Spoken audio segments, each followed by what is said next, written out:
podcasting's choice. From coast to coast, continent to continent, right here 24/7.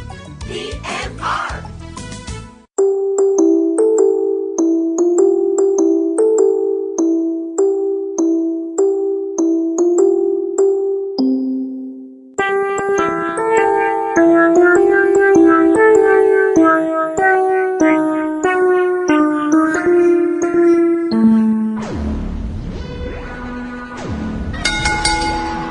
Now entering the PNRNetworks arena, coming down the aisle from Revere, Massachusetts, weighing in at absolutely none of your business. It's the mistress of mayhem, the queen of quips. It's time for Ring Around the Rosie with your hostess, Kim Brown.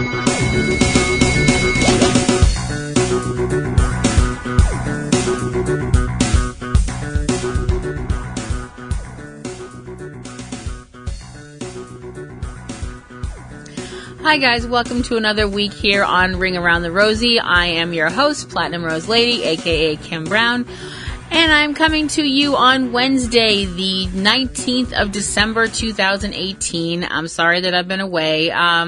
Real life, you know how it goes. I hope everybody's week is going well. Obviously, this time of year, everybody's kind of running around crazy. You know, there's all kinds of holidays going on, you know, around the same time. We just got through Hanukkah. We're looking at Christmas and Kwanzaa and winter solstice and all the other things that are out there. And to everybody who celebrates, I wish you a Merry Christmas, Happy Kwanzaa, Happy Winter Solstice.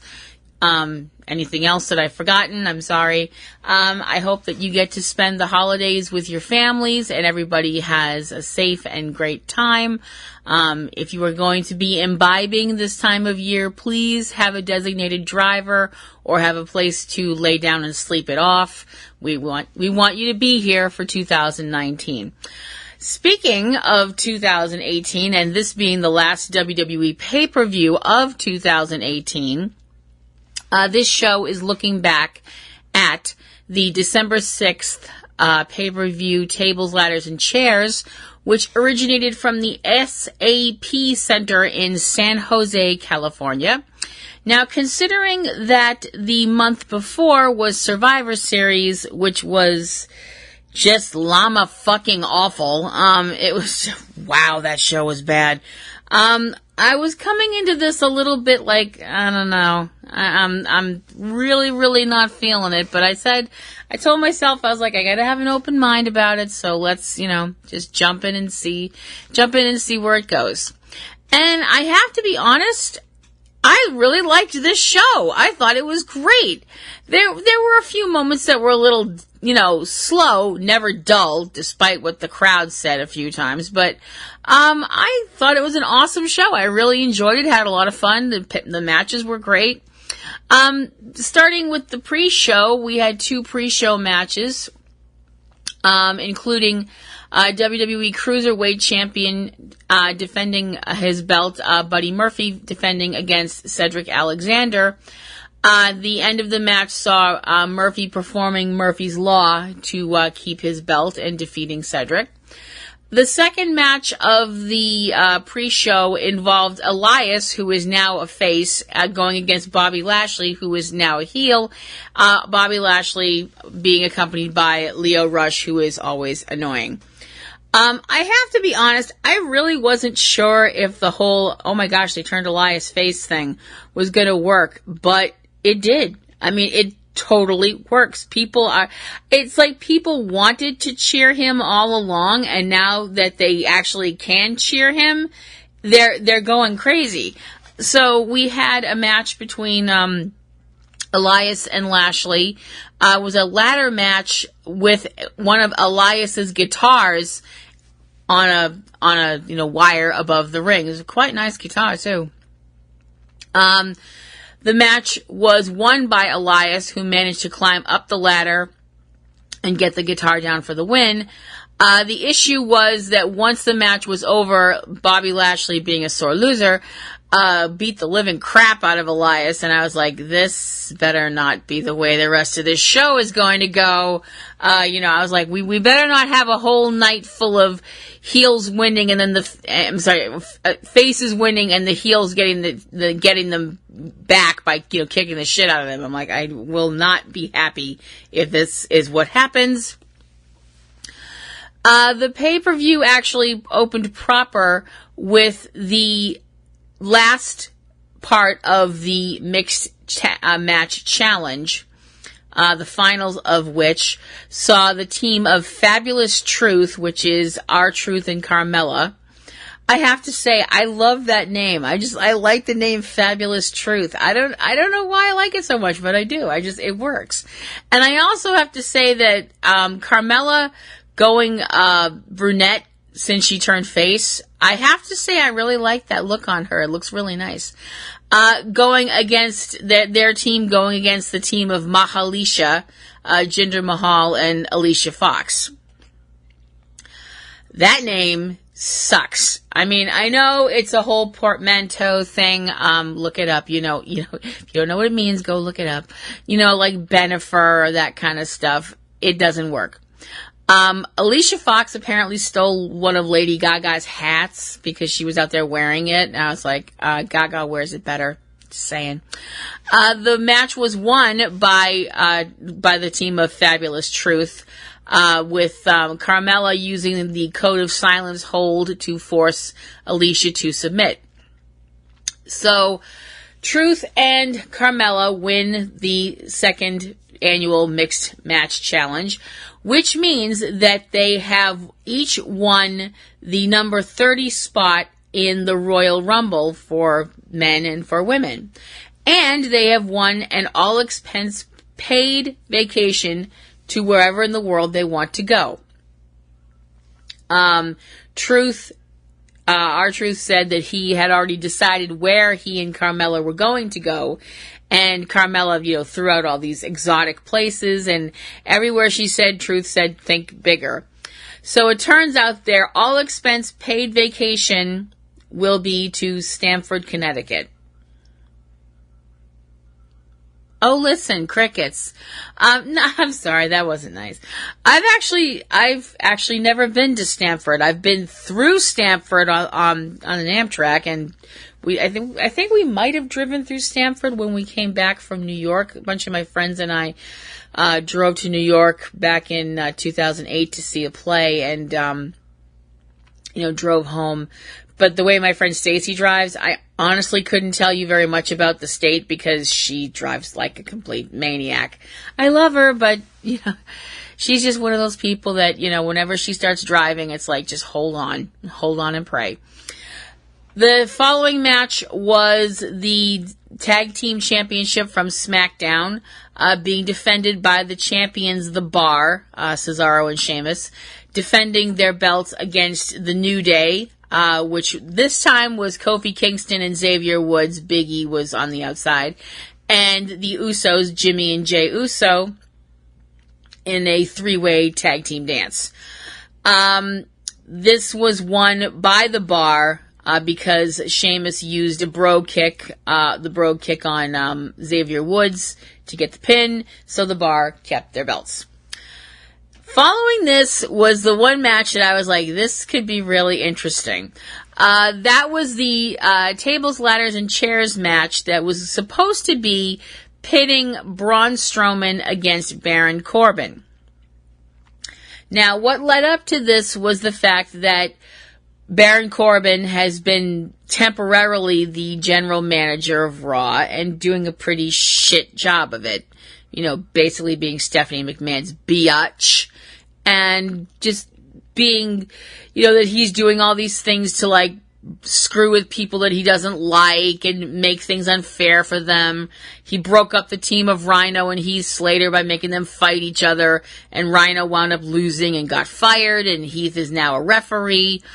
And there was all this stuff that happened where he and Dolph Ziggler and Drew McIntyre beat up Braun Strowman, and he was kayfabe out of action for a while.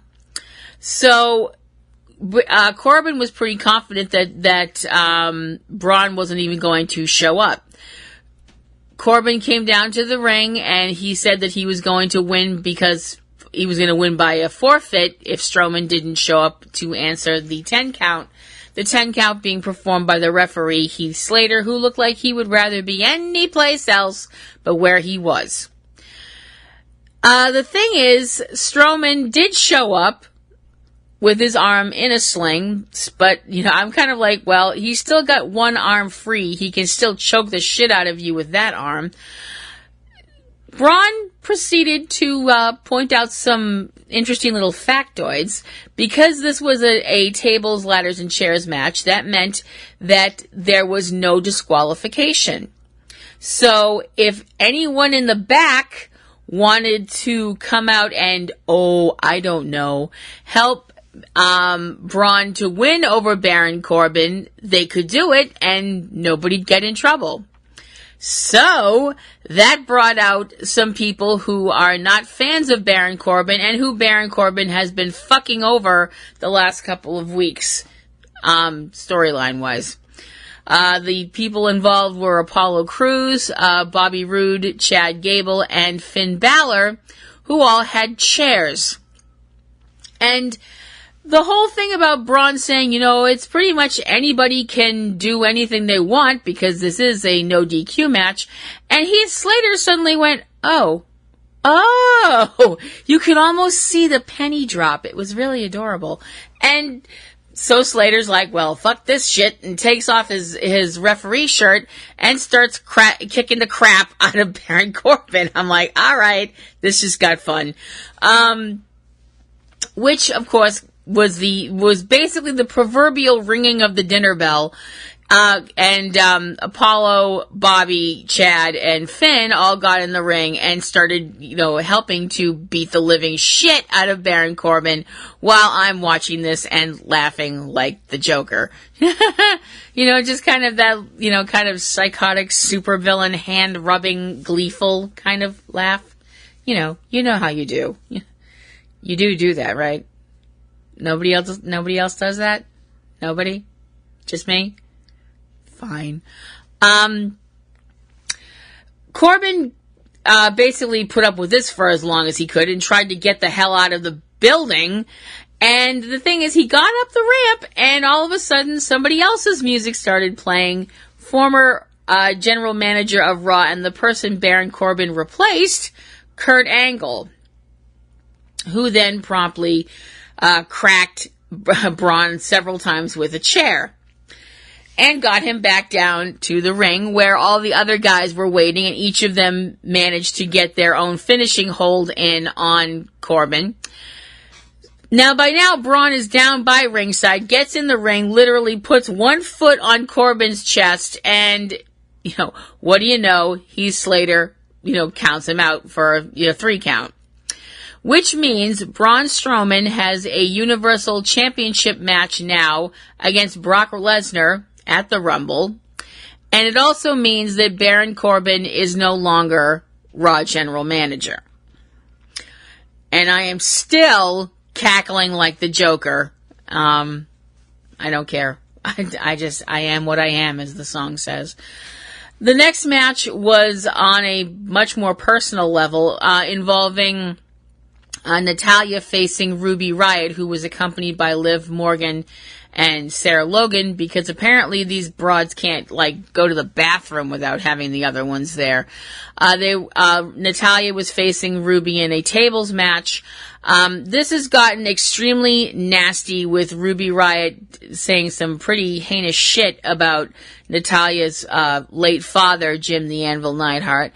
And, not for nothing, but when you have heels doing stuff that involves family members, this never works out for the heels, and I don't know why people do it.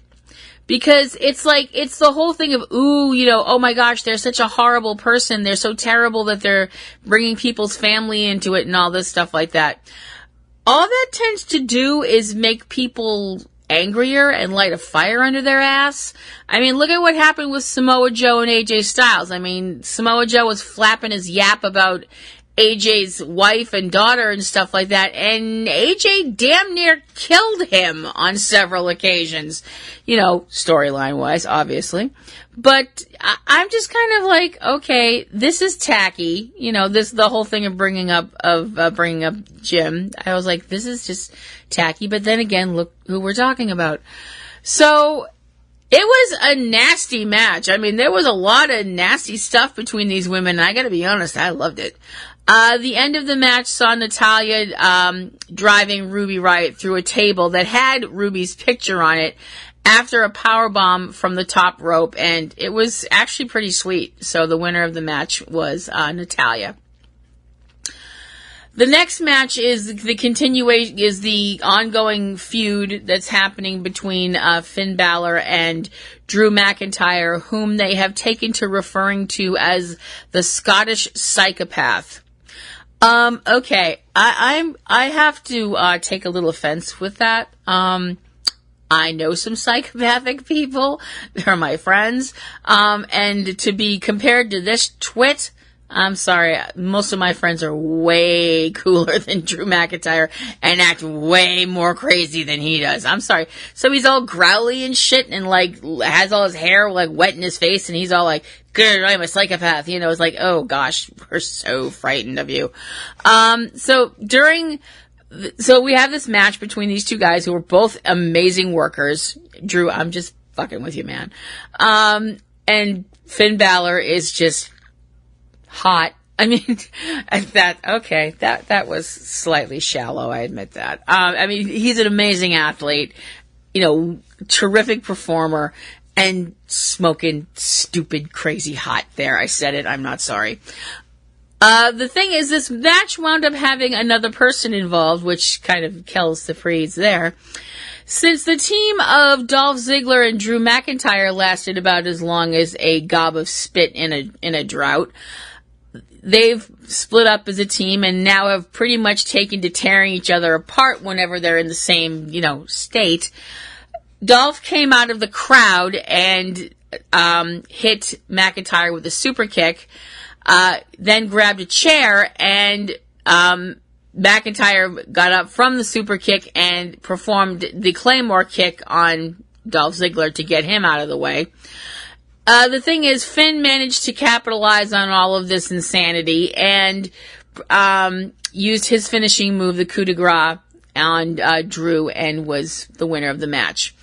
There was an altercation backstage where Finn was trying to talk with the interviewer backstage, and along comes Dolph, who's all like, you should be thanking me because I helped you win the match, and Finn's basically like, fuck you, you know, and it turned into a big, you know, shove match, and then Finn got knocked to the ground, and that pissed me off because I don't like sweet pieces of ass getting driven to the ground. It disturbs me. So apparently there's going to be this kind of three-way triangle thing happening. You know, Finn doesn't like Dolph, and Finn doesn't like Drew, and Drew doesn't like Finn or Dolph, and Dolph doesn't seem to like anybody. I don't know if I mentioned this previously, but it looks so weird to see Dolph with straight hair. I'm not saying it looks bad. I actually don't think it looks bad. I think it looks kind of nice. You know, the first time I saw it, I was like, what did he do that? Oh my gosh, he straightened his hair. It took me a second. Then I was like, oh, okay, I get it. All right. After that was a chairs match between Rey Mysterio and Randy Orton. With Randy and his whole, they have this whole thing with Randy where he's, you know, he goes through these phases. You know, they're kind of like these phases of what's the word I want? Obsession, I guess we'll go with that, or fixation or whatever.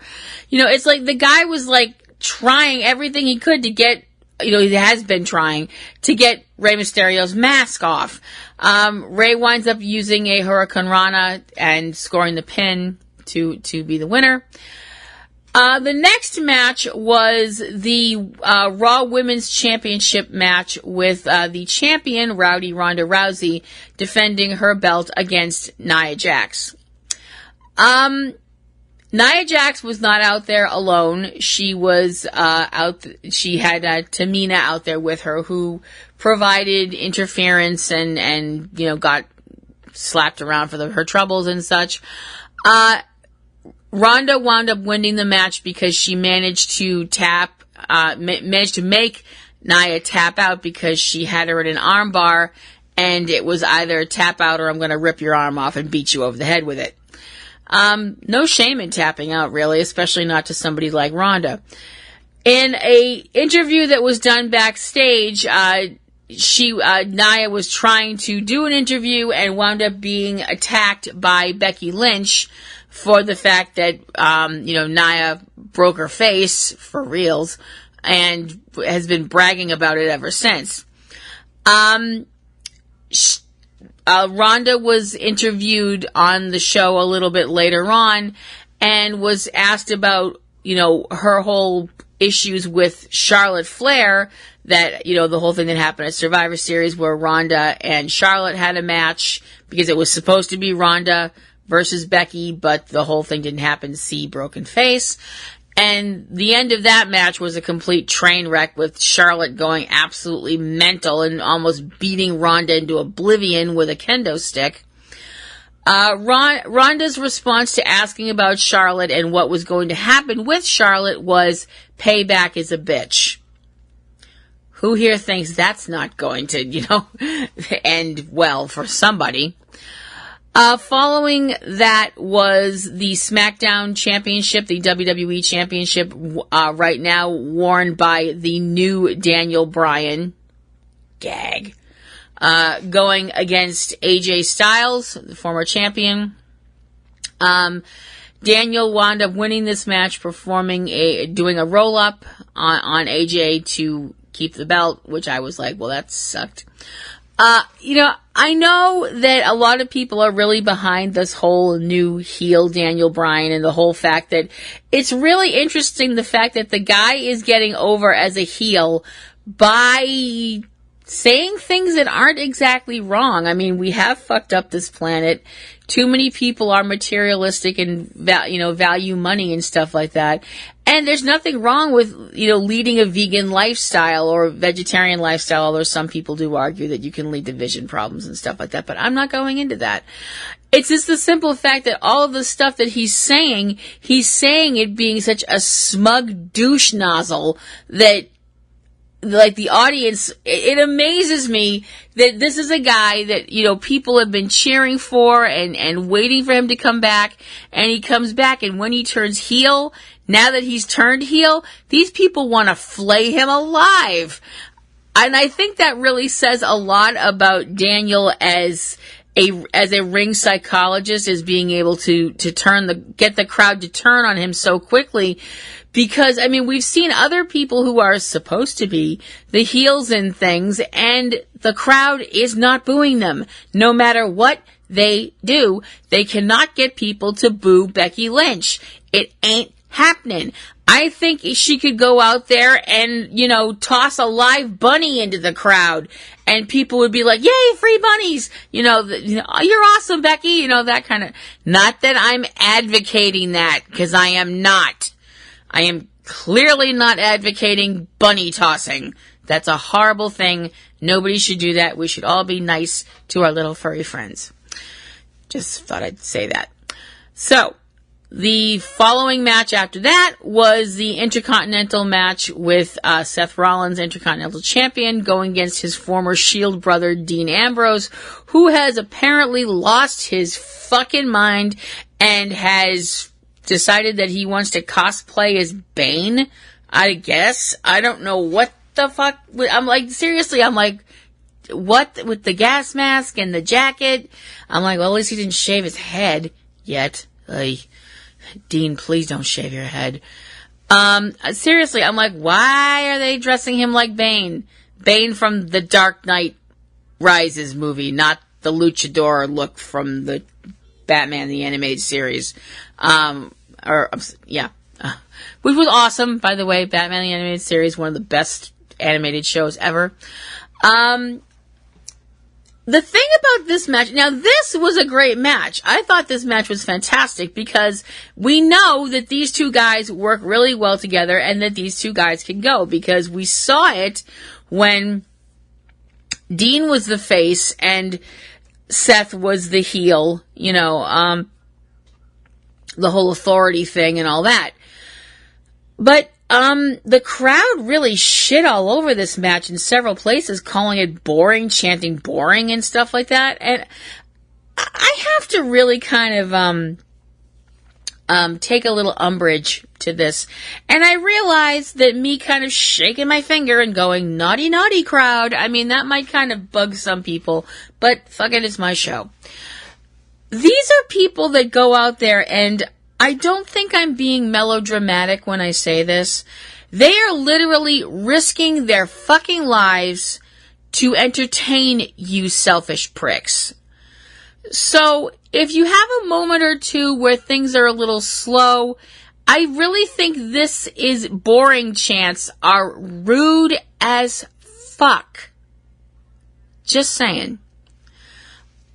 The end of the match involved Seth trying to do the stomp, and he had hurt his knee earlier on in the match. They made a big point of it several times. Dean wound up kicking him and wound up using his signature move, Dirty Deeds. And so now Dean Ambrose is the new Intercontinental Champion. This is the third time he has won the Intercontinental Championship. And I have to bring up something else because I just have to, because it's the 800-pound gorilla in the room. Hi, gorilla. But Corey Graves was creepy as fuck in this whole match. The way he was talking to Renee, who they've made absolutely no secret about the fact that Renee Young and Dean Ambrose in real life, whatever real life is, your guess is as good as mine, they are married. The way he kept kind of asking all these probing, unnecessary, downright uncomfortable, what the fuck are you doing? This isn't fucking Dr. Phil, questions. I was like, this is really fucking creepy. Seriously. And I realized now, before anybody starts yelling at me and getting pissed off at me and being like, you insensitive bitch, blah, blah, blah.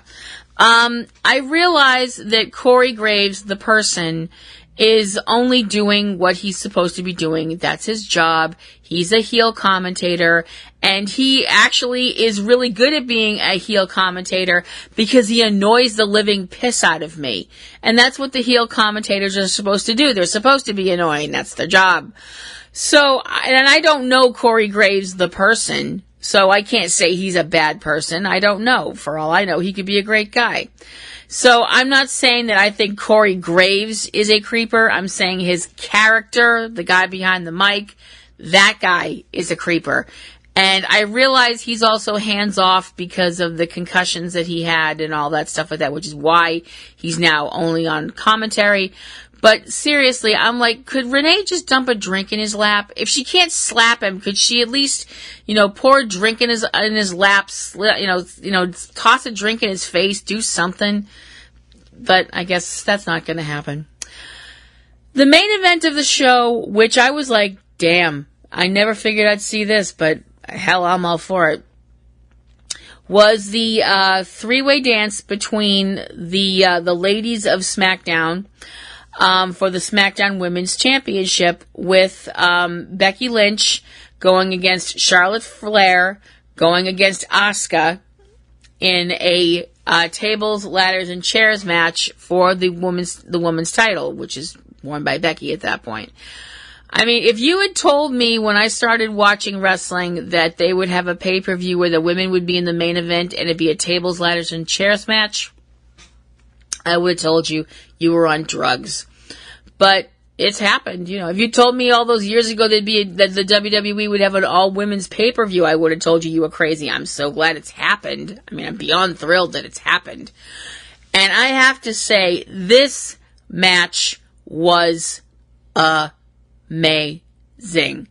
There was just so much going on all of the time, all over the place. You have these three women out there basically leaving it all in the ring and outside the ring and on the barriers and everywhere else they could go because they're flying everywhere.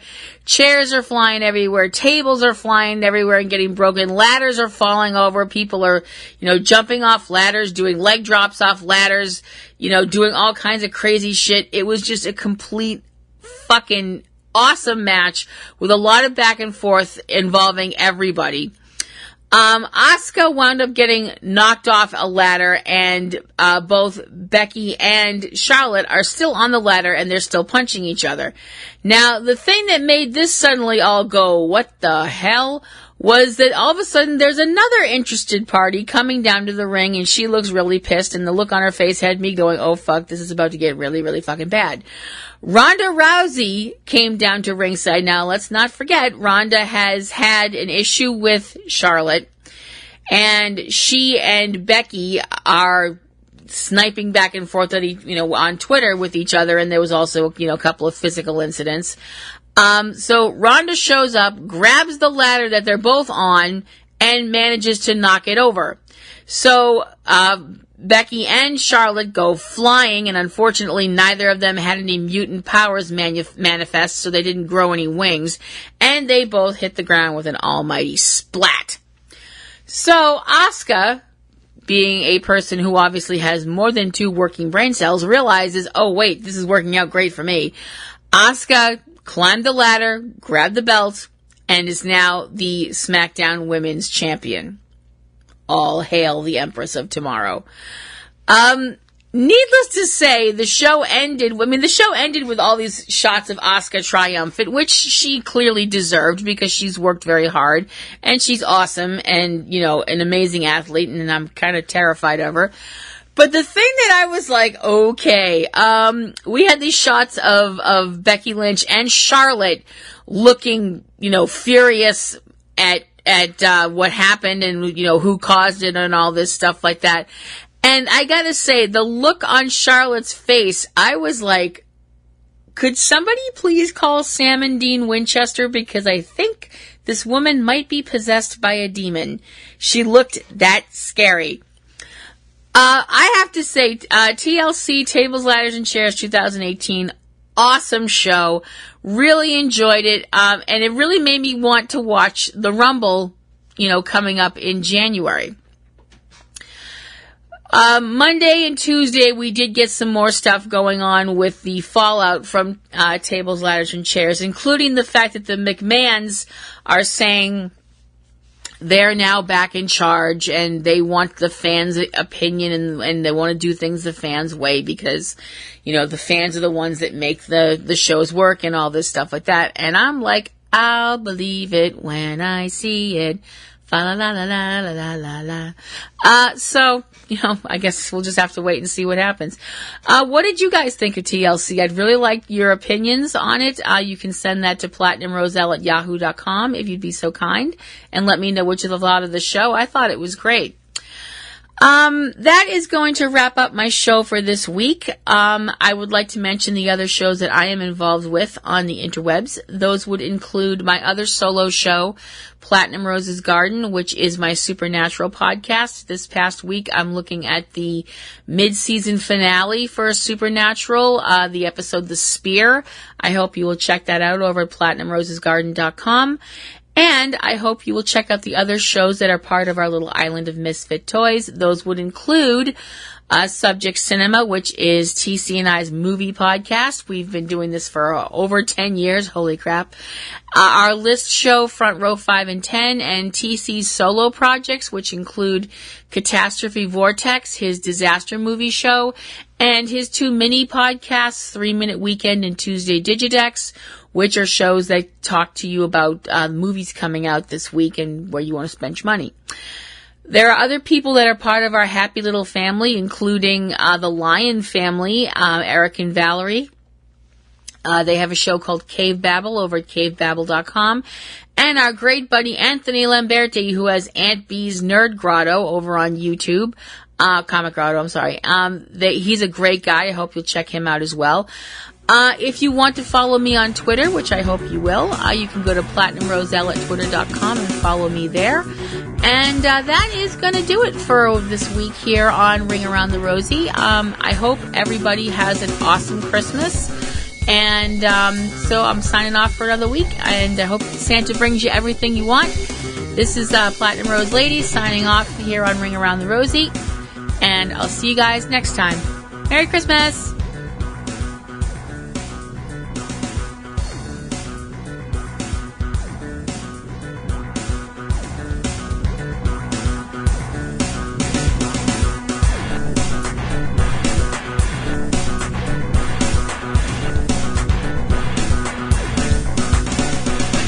You have been listening to Ring Around the Rosie with Kim Brown, a production of PNRNetworks. Keep in touch with all things about the show at http://ringaroundtherosie.net. Ring Around the Rosie intro performed by Eric Lyon.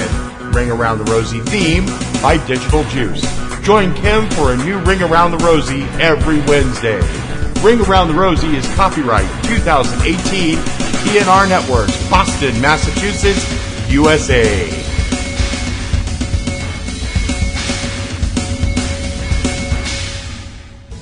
Podcasting's choice. From coast to coast, continent to continent, right here 24/7. PNR.